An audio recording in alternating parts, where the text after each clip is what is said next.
La riqueza de unos pocos nos beneficia a todos. Por Zygmunt Bauman, 2013. Por lo general se cree que la mejor manera de ayudar a los pobres a salir de su miseria es permitir que los ricos sean aún más ricos. Si los que tienen más dinero pagan menos impuestos, entonces todos estaremos mejor. Un análisis que se concluye afirmando que la riqueza de unos pocos nos beneficia a todos. Sin embargo, estas creencias entran en flagrante contradicción con nuestra experiencia diaria, con el resultado de numerosas investigaciones y, por supuesto, con la lógica. Esta extraña discrepancia entre los hechos y las opiniones populares nos inducen a preguntarnos ¿por qué estas opiniones gozan de tanto predicamento y permanecen inalterables frente a las cada vez mayores pruebas de lo contrario? Este libro es un intento de responder a esta cuestión. Zygmunt Bauman enumera y examina los supuestos tácitos y las convicciones reflexivas en las cuales se fundamentan estas opiniones y nos muestra que todas y cada una de ellas son falsas, fraudulentas y engañosas. No podrían sostenerse ni perdurar en el tiempo si no fuera por el papel que desempeñan a la hora de defender el actual indefendible crecimiento de la desigualdad social y de la brecha entre la élite y el resto de la sociedad.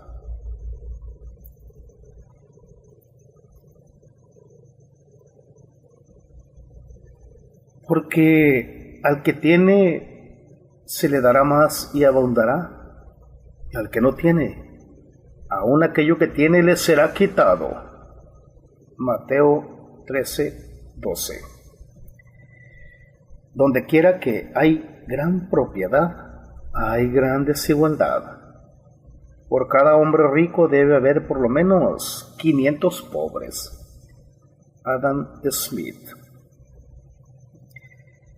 Esta disposición a admirar y casi a idolatrar a los ricos y poderosos y a despreciar o, como mínimo, ignorar a las personas pobres y de condición humilde es la principal y más extendida causa de corrupción de nuestros sentimientos morales. Adam Smith. No rechacéis razones por ser desordenadas. Dejad a vuestra razón discurrir para que la verdad aparezca donde estaba escondida y se esconda lo falso que parece verdad.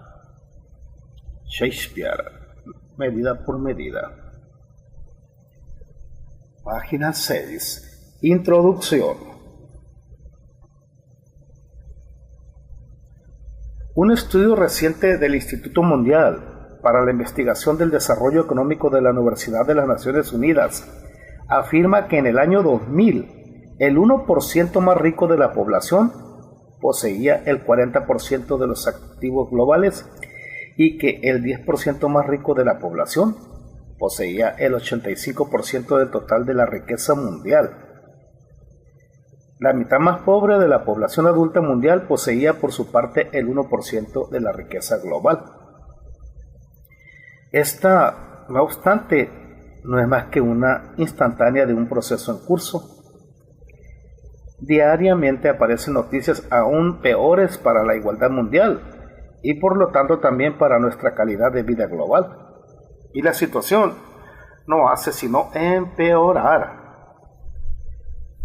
Las desigualdades sociales harían sonrojarse de vergüenza a los inventores del proyecto de la modernidad.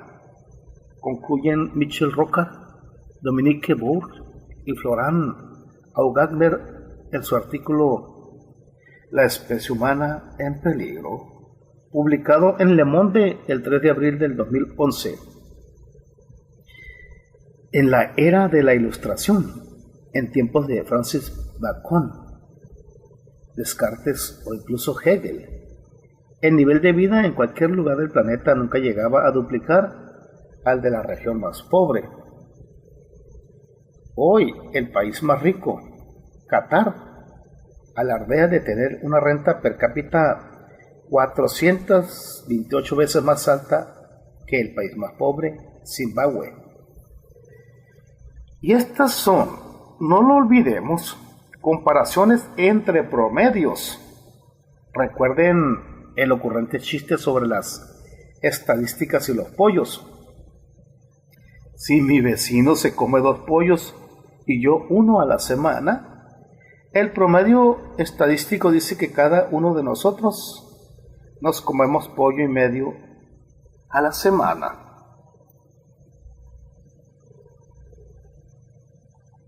La tenaz persistencia de la pobreza en un planeta dominado por el fundamentalismo del crecimiento económico es suficiente para que el observador se detenga y reflexione tanto sobre los daños directos como sobre los daños colaterales de esta redistribución de la riqueza. El profundo abismo que separa a los pobres sin futuro de los ricos, optimistas, seguros de sí mismos y sin complejos. Un abismo de tal profundidad que excede la capacidad del explorador más esforzado y valiente para delimitarla en su totalidad. Es una buena razón para estar enormemente preocupado, como advierten Rocard y los otros coautores del mencionado artículo.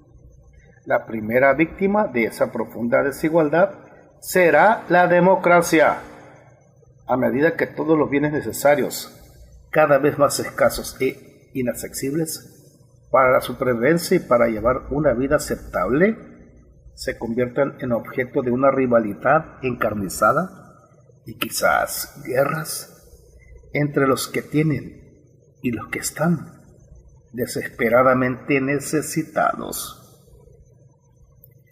Así, una de las justificaciones morales de los defensores del libre mercado ha sido cuestionada cuando no refutada, la que afirma que la persecución del beneficio individual también proporciona el mejor mecanismo para la persecución del bien común. En las 2 décadas anteriores al estallido de la última crisis financiera, entre la mayoría de los países de la OCDE, la renta familiar real del 10% más rico creció mucho más rápido que la del 10% más pobre. En algunos países, la renta real de la franja más pobre incluso disminuyó. Así pues, las desigualdades en la renta se han ampliado notablemente. En Estados Unidos, la renta media del 10% más rico representa hoy 14 veces la renta media del 10% más pobre, admite Jeremy Warner, editor adjunto del Daily Telegraph, uno de los periódicos que más entusiasmo ha mostrado en defender la capacidad y la eficacia de la mano invisible del mercado para resolver todos aquellos problemas que crea el mercado, e incluso más.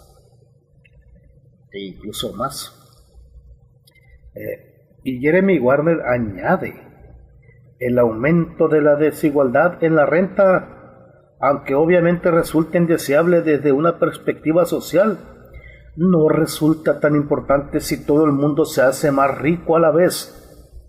Pero cuando la mayor parte de los beneficios del progreso económico acaban en manos de un número comparativamente menor de personas que ya tienen unas rentas altas, ¿qué es lo que está ocurriendo en la práctica? Está claro que hay un problema. Este reconocimiento, dicho de manera tan tibia, y que no es más que una verdad a medias, se suma a una ola creciente de investigaciones y estadísticas oficiales que demuestran la distancia cada vez mayor que separa a los de arriba de los de abajo en la jerarquía social, contradiciendo claramente las declaraciones políticas que se intentan convertir en una creencia generalizada. sobre las cuales no se reflexiona y tampoco se cuestionan. La riqueza acumulada por las clases más ricas no se ha filtrado en absoluto hacia abajo, ni nos ha hecho más ricos al resto, ni nos ha hecho sentir más seguros y optimistas respecto a nuestro futuro y el de nuestros hijos, ni tampoco nos ha hecho más felices. En la historia del mundo ya no es noticia que la desigualdad tiende a multiplicarse y a extenderse de manera cada vez más rápida, como atestigua la cita del Evangelio de San Mateo al principio de este ensayo. Y en los últimos años, el persistente problema de la desigualdad ha vuelto al centro del debate público, convirtiéndose en el objeto de apasionados debates, desde perspectivas novedosas, espectaculares, chocantes o esclarecedoras. Página 7.